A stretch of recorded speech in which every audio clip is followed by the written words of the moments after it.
Liewe Jacques, Erika, Annette, Tannie Christel, Pietro, Helene.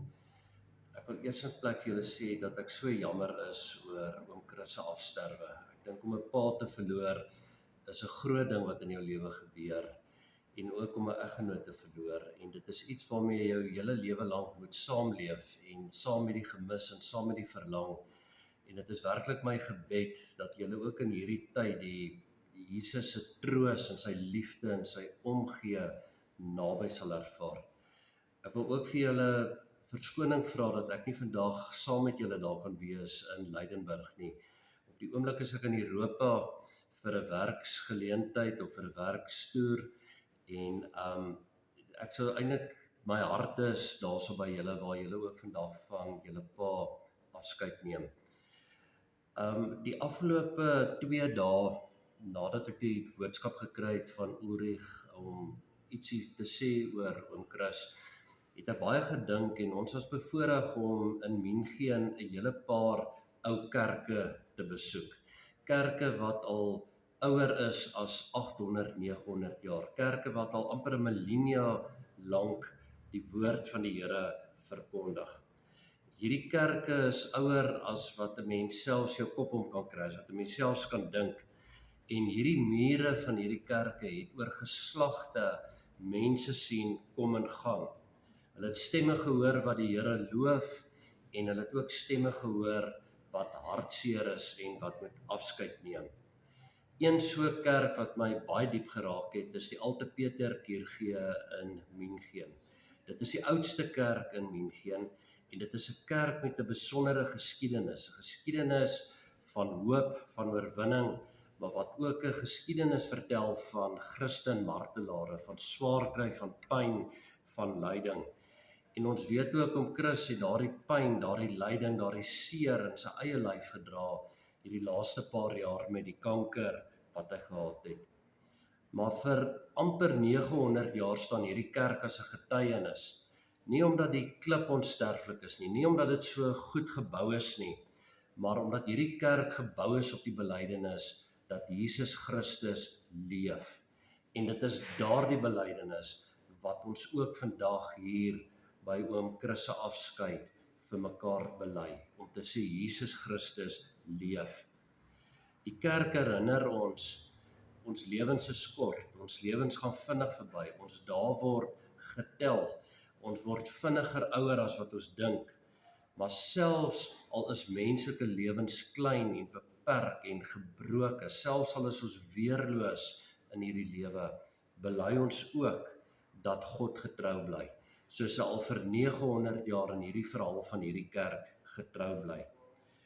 Die Nuwe Testament herinner ons dat hoop nie rus op tradisie of klippe of hierdie pragtige kathedrale nie, maar hoop wat ons het is gebou op Christus self. Die een wat vir ons gesterf het, die een wat vir ons opgestaan het en nou leef tot in alle ewigheid. Hierdie ruimtes van hierdie kerke dra die verganklikheid van mense, maar dit verkondig ook die voortbestaan van Christus, van die evangelie, van die belydenis waarin ons leef. Dit verkondig geslag tot geslag, Jesus Christus het die dood oorwin. Daarom staan ons nie vandag net stil by die verlies van 'n pa en 'n eggenoot nie, maar ons staan stil voor die lewende Here van 'n kerk. En daarom kan ons selfs in ons hartseer tye bely dat ons lewe en ons sterwe rus in die hande van Jesus Christus, want ons behoort aan hom. En dit is die Here self wat vir ons verseker het, ek is die opstanding en die lewe. En dit is met hierdie belydenis waar ons kan stil word en 'n gebed doen en hierdie hele diens en dit wat nou gebeur ook aan die Here opdra. Kom ons bid saam. Here ons God, ons dankie vir die lewe van oom Chris wat ons vandag gedenk, vir alles wat ontvang is, vir sy liefde wat hy met ons gedeel het, vir die spore wat hy in ons lewens gelaat het. Maar ons bring ook vir u almal wat vandag rou, wat hartseer is, sy kinders, sy familie, sy vriende en elkeen wat hierdie verlies diep voel. Ons bid vir krag in die dae wat kom. Ons bid vir rus wanneer herinneringe seermaak.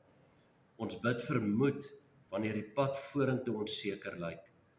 Ons vertrou onsself en mekaar aan U sorg toe, in die vaste geloof dat U ons nie alleen sal laat nie. Amen. Die teks wat Erika vir my gestuur het om 'n boodskap uit voor te berei, was aanvanklik vir my 'n vreemde teks. Dit is nie 'n normale begrafnisteks of 'n teks wat jy gebruik by 'n begrafnisdiens nie. Maar hoe meer ek daar in die kerke gesit het en ook net 'n bietjie stil geword het en oor hierdie teks, Deuteronomium 31 vers 8, gedink het en daaroor dit letterlik ook gebid het die pragtige diep waarheid van hierdie teks my getref. En ek wil dit vir julle lees, net hierdie een enkele teks, en dit is so wonderlike troos wat hierin opgesluit is. Deuteronomium 31 vers 8. Die Here sal voor jou uitgaan, hy sal by jou wees, hy sal jou nie in die steek laat nie, jou nie alleen laat nie, moenie bang wees nie, moenie skrik nie. Ek wil dit graag weer vir julle lees.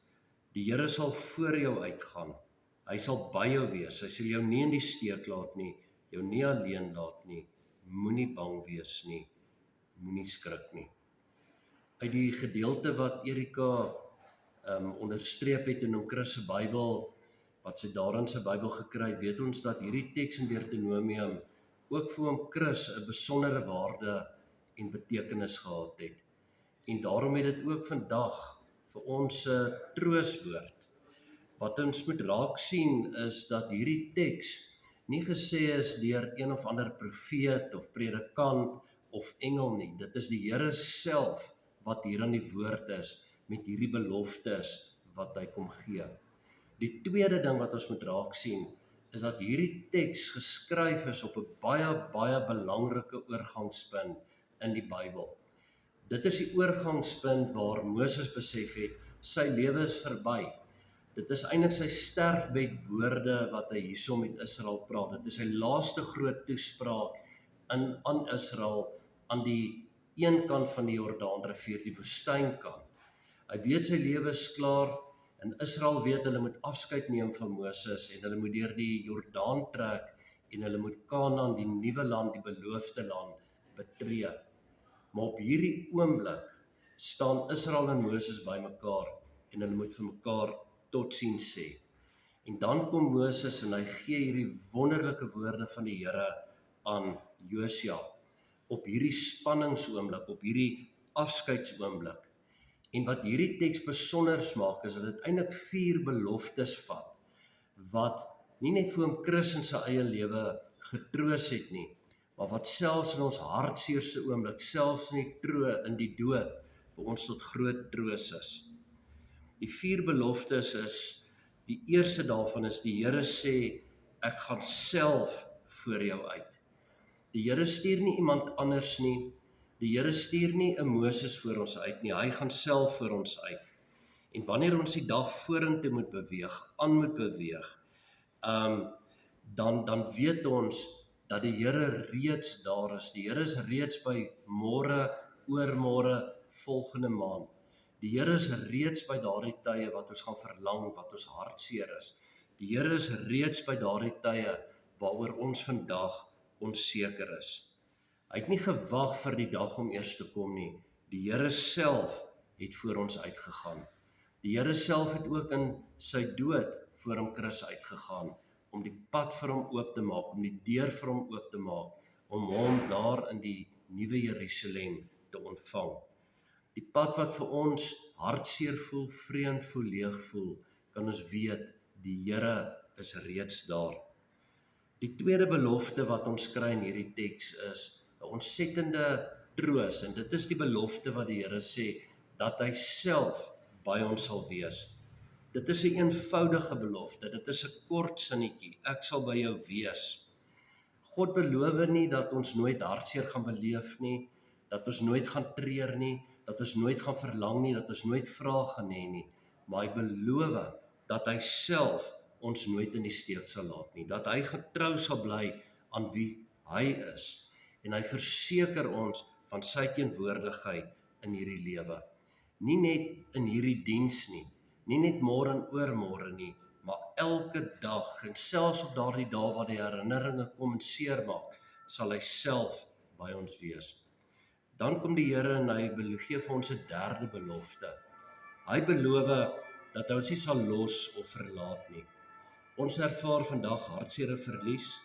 Ons het iemand wat ons moet loslaat. Ons het 'n liggaam wat ons moet teruggee aan die aarde waaruit dit ontstaan het. Maar hierdie teks herinner ons, God se band met ons word nie deur die dood verbreek nie. Wat ons nou moet teruggee vir die Here, is ook in sy hande. En ons hou nie vas aan die hoop omdat ons sterk is nie, maar omdat God getrou is en hy gesê het, hy sal ons nooit los nie. En dan die vierde belofte is, wat die Here eintlik vir ons gee as 'n opdrag is, hy sê moenie bang wees nie, moenie skrik nie. Aan die een klink dit nie soos 'n belofte nie, dit klink eintlik maar soos 'n opdrag vir die Here wat hy vir ons gee om nie bang te wees nie om te skrik nie. Maar in daardie woorde, in daardie hoekom ons nie hoef bang te wees nie, is die versekering dat die Here voor ons uitgaan, dat hy om ons is, dat hy agter ons is, dat hy bo ons is, dat hy onder ons is, dat hy self vir ons dra. Daarom hoef ons nie bang te wees vir die onbekende wat voor ons lê nie. Ons hoef nie onseker te wees oor dit wat voor ons lê nie. Vrees hoef nie die laaste woord te hê nie. Ons hoef ook nie al die antwoorde te hê nie. Maar wat ons wel kan weet, ons hoef nie bang te wees nie, want God gaan saam met ons elke dag van ons lewe. En dit is my gebed vandag dat hierdie 4 beloftes, dat julle dit nie net sal hoor nie, maar dat julle sal deel maak van julle lewe, dat julle sal deel maak in hierdie routydperk, en dat julle hierdie 4 beloftes elke dag ook nuut sal ervaar. Ek wil vir ons nou voortgaan en die begrafnisformulier lees en dan afsluit met 'n gebed. Ons neem vandag afskeid van die liggaam van Chris Hurter. Die skrif leer ons dat die liggaam verganklik is, maar dat die mens se lewe in God se hande bewaar word. Ons bely vandag dat Jesus Christus deur sy kruisdood en opstanding die mag van die dood verbreek het. Die dood het nie meer die laaste woord nie. En daarom vertrou ons die liggaam wat ons nou aan verassing oorgee, met eerbied en in rus ook aan God toe. Nie as 'n daad van verlies of sonder hoop nie, maar juis as 'n daad van geloof in die Here Jesus wat self gesê het, ek is die opstanding en die lewe, en wie in my glo sal lewe, al het hy ook gesterwe. Ons kyk nie vandag af asof die dood die einde is nie. Ons huil nie vandag omdat ons Chris nooit weer gaan sien in hierdie lewe nie. Nee, ons kyk ook op met die wete dat God op 'n dag alles sal nuut maak, alles sal heel maak, alles gesond maak en die dood sal daar nie meer wees nie. Kom ons bid saam. Here ons God, ons dankie vir die sekerheid dat niks ons kan skei van die liefde in Christus Jesus nie. Ons dankie dat ons nie vasgevang bly in die verganklikheid van hierdie lewe nie, maar ons leef uit die belofte van opstanding. Dankie dat ons vandag kan opkyk na U wat aan die troon van die Vader staan, en dat ons kan weet en bely dat oom Chris vandag daar volkome gesond en volmaak by U lewe. Ons bid vir U troos vandag vir hulle wat rou, versterk hulle geloof en laat die hoop van die evangelie vas en helder in hulle harte bly. Dankie dat ons weet die graf het nie die laaste woord nie, want die lewe behoort aan U, die lewe behoort aan God. Ons vertrou onsself en mekaar aan U genade toe, nou en vir ewig. Aan Hom alleen kom die eer toe, nou en tot in alle ewigheid. Amen.